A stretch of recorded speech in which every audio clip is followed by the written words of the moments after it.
പ്രിയമുള്ളവരെ, രാജസ്ഥാനിൽ വന്നതിന് ശേഷം എനിക്ക് ഒരുപാട് സന്തോഷം നൽകിയ, അല്ലെങ്കിൽ എൻ്റെ ഈ 3 ദിവസം വളരെ സന്തോഷം നിറഞ്ഞതാക്കി മാറ്റിയ ഒരു സ്ഥലത്താണ് ഞാൻ നിൽക്കുന്നത്, ഒരു സ്ഥാപനത്തിലാണ് ഞാൻ നിൽക്കുന്നത്. അജ്മേർ ഡയസിസിൻ്റെ ദിശ RCDSSS, അതായത് Roman Catholic ഡയസിഷൻ social service society, അതായത് ഈ ഡയസിസിൻ്റെ സോഷ്യൽ സർവീസ് സൊസൈറ്റി സ്ഥാപനത്തിലാണ് നിൽക്കുന്നത്. ഇവിടെ ഒരുപാട് കാര്യങ്ങൾ നടക്കുന്ന ഒരിടമാണിത്. അതായത് ഇവിടെ പാസ്റ്ററൽ സെൻറ്റർ ആണ്, അവരുടെ സോഷ്യൽ സെൻറ്റർ ആണ്, ഇവിടെ അവരുടെ കമ്മ്യൂണിക്കേഷൻ സെൻറ്റർ ആണ്, ഇവിടെ ബിബ്ലിക്കൽ, കാറ്റഗറ്റിക്കൽ, ലിറ്റർജിക്കൽ സെൻറ്റർ ആണ് ഇവിടെ. അതുപോലെ തന്നെ അവരുടെ യൂത്ത് സെൻറ്റർ ആണിത്.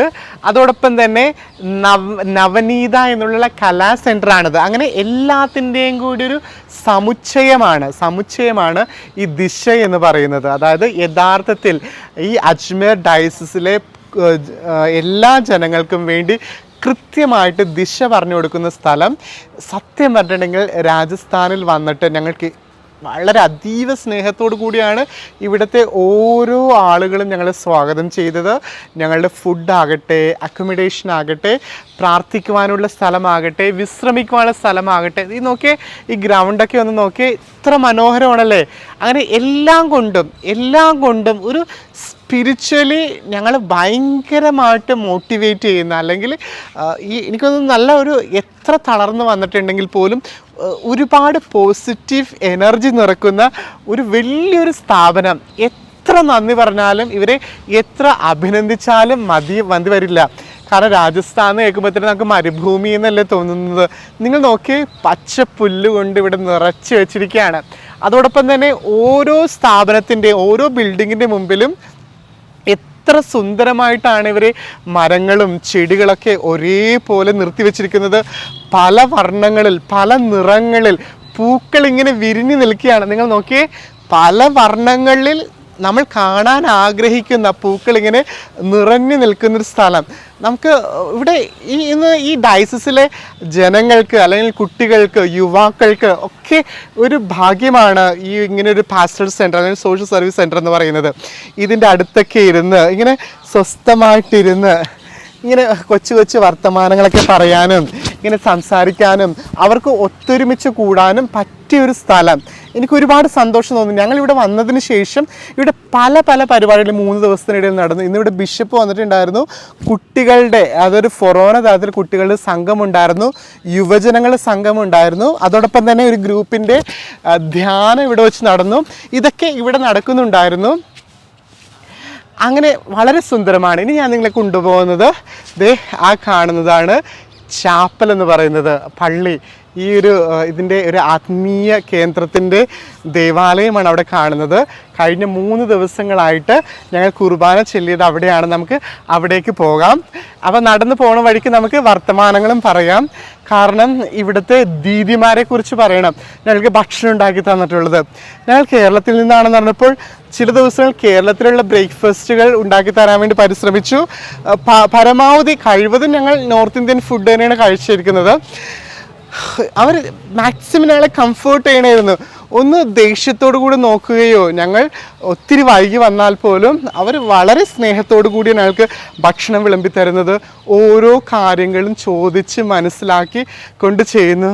ഇത് നോക്കിയേ, ഈ ചാപ്പലിലേക്ക് നമ്മൾ സ്വാഗതം ചെയ്യുന്നത്. ഇതിൻ്റെ മതിലുകൾ നിങ്ങൾ നോക്കിയേ.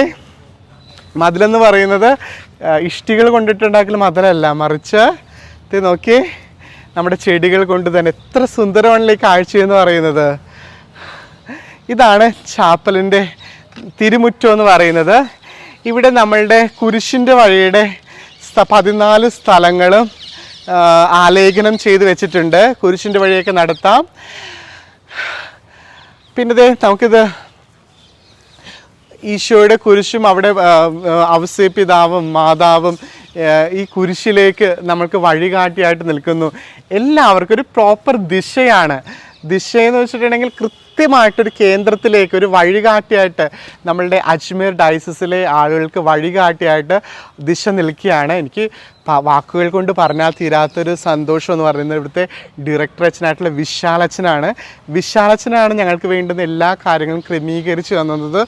വളരെ സ്നേഹനിധിയായിട്ടുള്ളൊരു അച്ഛനാണ്. എത്ര നന്ദി പറഞ്ഞാലും മതിയാവില്ല. നമുക്കിതൊക്കെ കാണാം.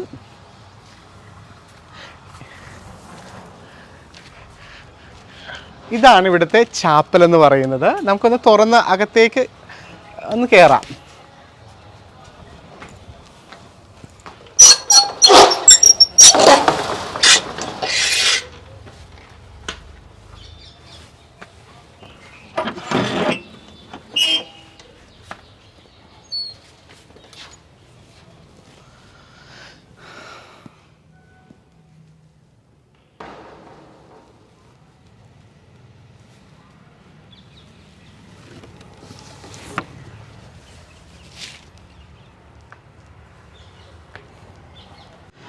ദീർഘമായ യാത്രയ്ക്ക് ശേഷം ഇന്നത്തെ ദിവസം രാജസ്ഥാനോട് വിട പറയാനുള്ള സമയമായി.